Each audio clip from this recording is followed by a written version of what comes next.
জলদাপাড়া হলং নদীর অস্থায়ী কাঠের সেতু ভেঙে গেল। প্রবল বৃষ্টিপাতের ফলে হলং নদীর জলস্তর বৃদ্ধি পায়। এর ফলে হলং নদীর অস্থায়ী কাঠের সেতুর ওপর দিয়ে জল প্রবাহিত হয়, কাঠের সেতু ভেঙে যায়।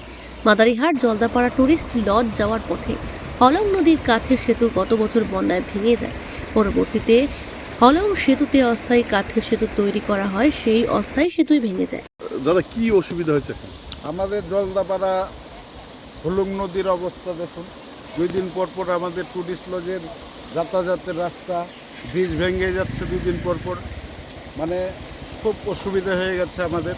আমরা টোটো চালিয়ে খাই, আমাদেরও মানে যাতায়াত করা, আমরা দুটো টুরিস্ট পার্টিকে ওই পারে এপারে করি, সেটা আমরা করতে পারছি না।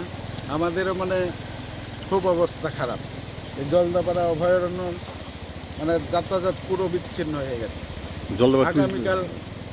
আগামীকালে বৃষ্টি হওয়াতে ব্রিজ ভেঙে চলে গেছে।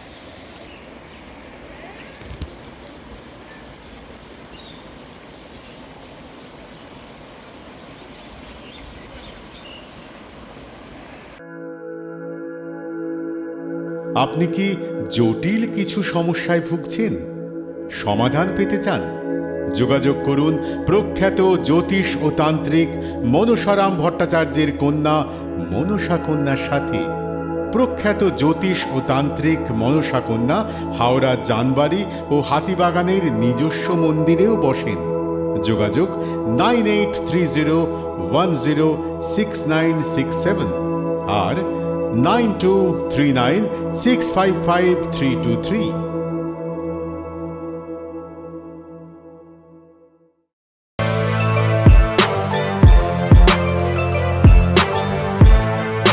এখন অনেক বড় শ্রী লেদার্স হাওড়া ময়দান।